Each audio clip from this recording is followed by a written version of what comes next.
Hi Gemini! Welcome po sa ating channel. Ito ang inyong monthly kabay tarot reading for January 1 to 15, 2025. Please be reminded kung naka-resonate kayo, comment down. Kung hindi kayo naka-resonate, ibigay niyo po sa iba kasi general reading po ito. This is for you, Gemini, ngayong January 1 to 15, 2025.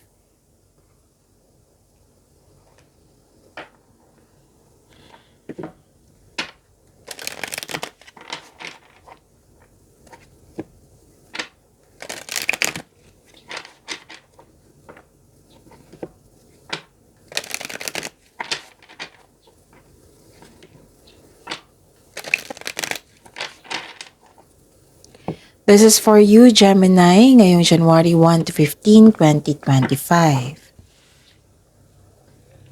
Maraming salamat po sa inyong patuloy na suporta at maraming salamat din po sa mga hindi nag-skip ng ads.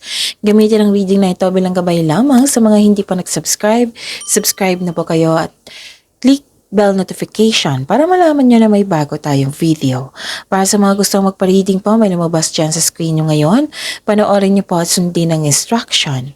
Calling the attention sa mga suki ko dito na Gemini, open na po inyong monthly kabay tarot reading for January 2025. May 6 months from now reading tayo at love life reading po. So message me Gemini for schedule. Maraming salamat po. Spirits Guide, mga ganap po para kay Gemini ngayong January 1 to 15, 2025. I need 3 cards po.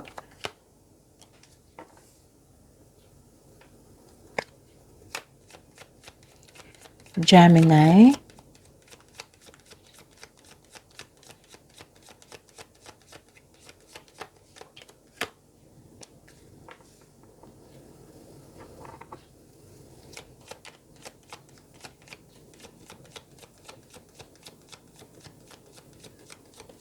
Gemini.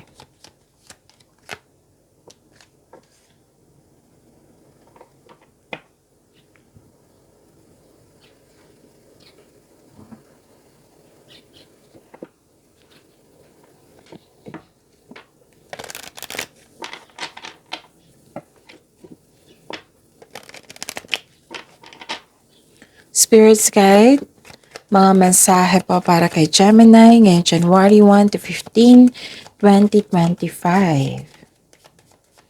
I need 2 cards po.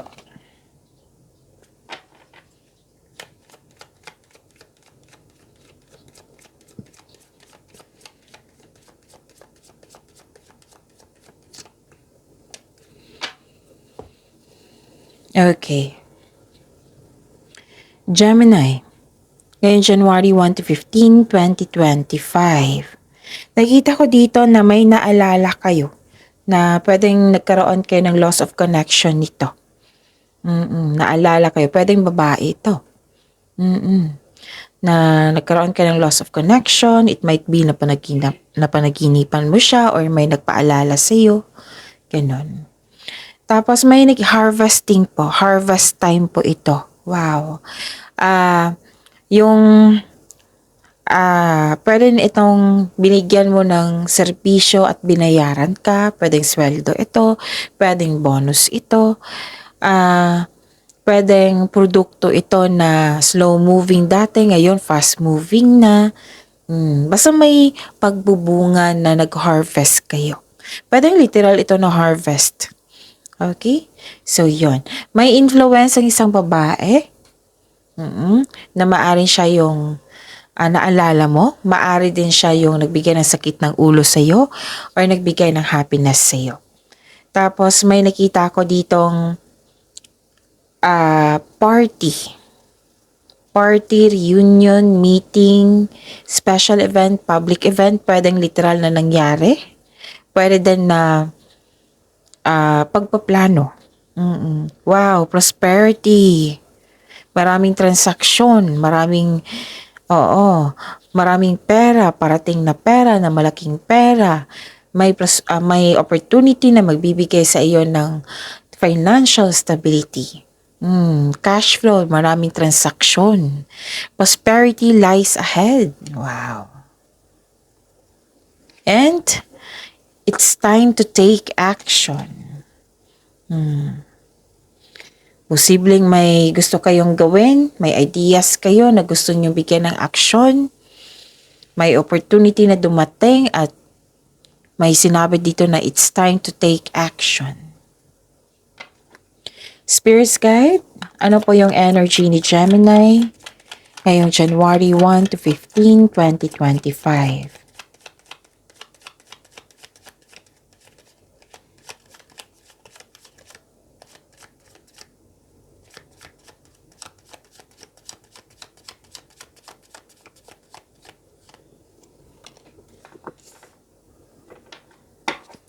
And the clarification of this card po.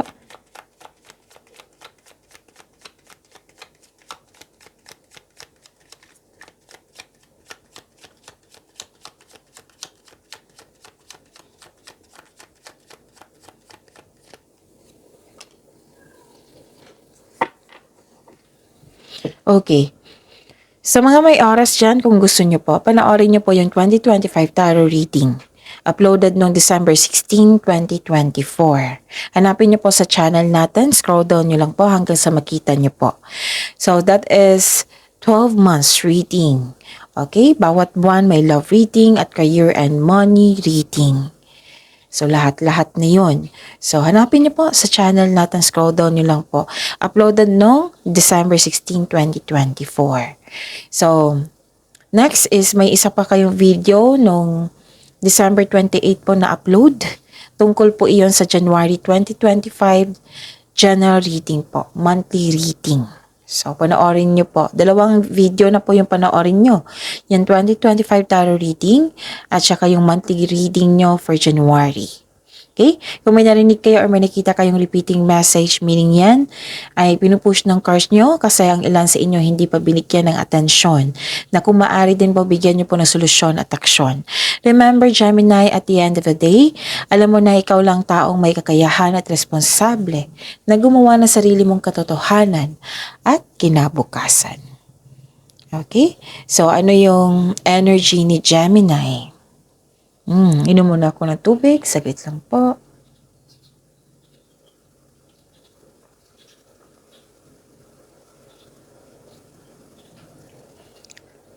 Okay. Kailangan yung maging flexible ngayon at habaan ang pasensya kasi may nakita kong delay. Delay kasi may tutol sa paggawa ng desisyon. Delay kasi nagkaroon kayo ng hesitation. Delay sa hinihintay nyo.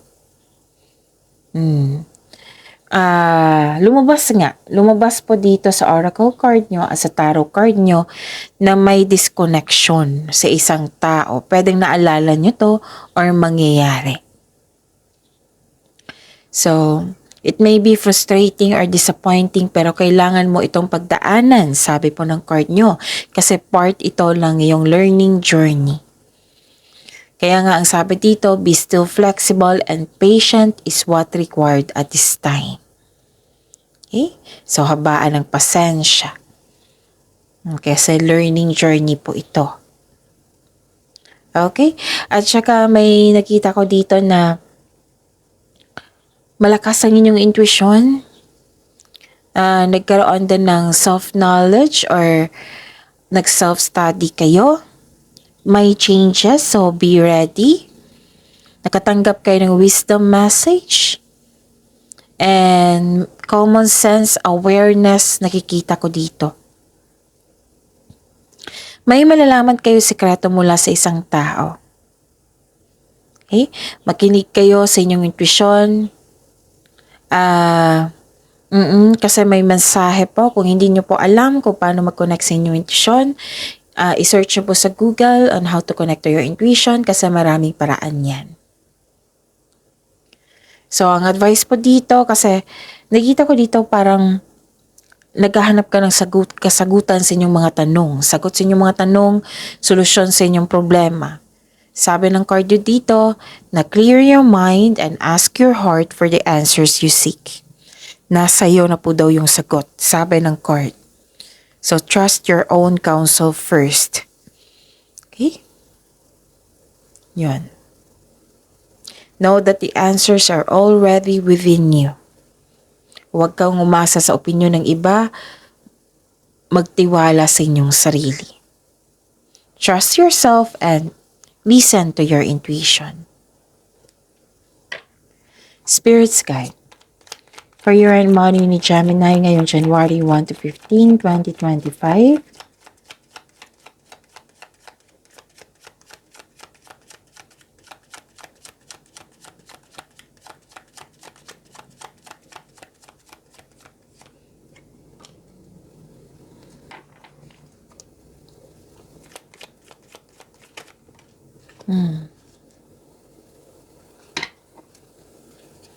Okay.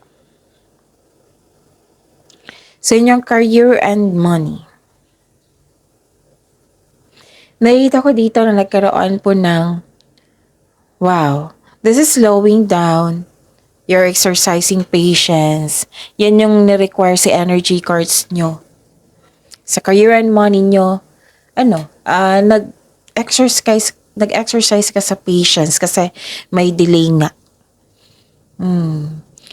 Hinabaan nyo po yung pasensya nyo. You're slowing down. Dati nagmamadali kayo, now you're slowing down. You're willing to wait. You're willing to wait na unawaan mo kung bakit nagkaroon ng delay. Lalo na't sinabihan kayo dito ng cards nyo na this is your learning journey. Okay? Pwedeng may delay sa travel. Kasi nga, pwede din na masama ang panahon. May mga dahilan yan kung bakit nagkaroon ng delay. So, magtiwala lang po. Okay? Okay. So, dalawang card na nagsabi dito, Gemini, na etong delay na ito, di ba, learning journey nyo, they are divinely timed to highlight an important realization. Something you need to recognize bago ka magpatuloy sa iyong gawain. Something you need to recognize yung darating itong delay na ito sa tamang panahon. Oo, na kailangan yung habang waiting pa kayo, hinihintay nyo po ito, kailangan kayong may ma-realize bago dumating iyon para magamit nyo sa tama. But posible yan. Something you need to recognize po. Sabi po ng card nyo. They are divinely timed. Kaya huwag kayong mainip, huwag kayong mainis sa delay na ito. Divinely timed po ito. So, yun. Para hindi kayo mainip, huwag kayong mag-focus sa outcome. Make yourself busy habang hinihintay nyo po ito. Okay? So, yun. May nakita ko dito na may concern kayo sa isang tao na toxic. Ang sabi ng card niyo po dito na hanggat maaga, iwasan niyo po. Okay? Pwede din naging workaholic kayo na aminado kayo sa inyong sarili na pagod na ako, gusto ko yung magpahinga na matulog ng 8 hours, yung sapat na tulog, ganun. Aminado kayo sa inyong sarili, pero yun nga, kailangan Kailangan kasi ito yung nature ng trabaho nyo. Yan yung nakikita ko, kaya naging workaholic kayo kasi kailangan. Masipag ka, Gemini. Nakita ko nga dito na marami kang pera nang dahil sa sipag mo. So, yan, ang sabi ng paalala ng card nyo dito, kailangan nyo ng sapat na pahinga, sapat na tulog. Our health is wealth. Kaya mag-ingat po. At pwede din nagtitiis ka sa toxic na tao. Kaya ang sabi ng card dito na hanggat maaga iwasan. Iwasan po. Free yourself. Para kasing na katali sa isang tao or sa isang sitwasyon. So, free yourself. Heal yourself also. Move forward. Huwag kayong huminto. Huminto lang kayo kung pagod kayo. Kung hindi kailangan na magpahinga kasi kailangan sa trabaho niyo po, Then, sapat na tulog. Bawi kayo. Sapat na kain. Take your vitamins kung pwede. Tapos, sapat na tulog. Sapat na pahinga. Relax. Okay? Spirits Guide, Love, Life, Self-Love, Partnership, and Romance ni Gemini ngayong January 1 to 15, 2025.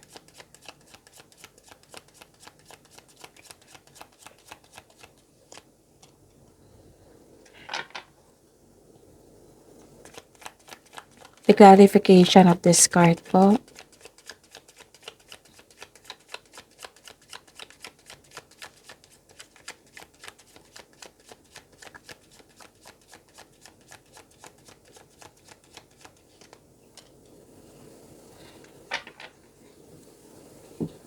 Okay.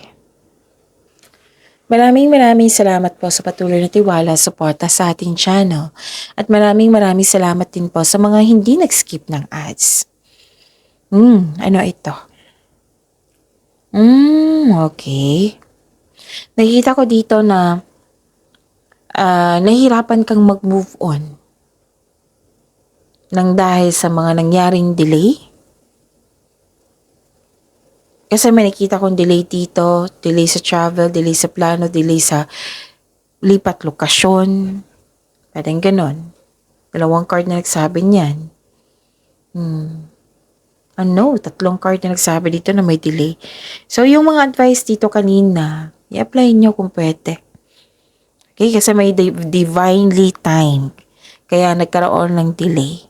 So, huwag kayong mainip, huwag kayong mainis. Kasi divinely time yan.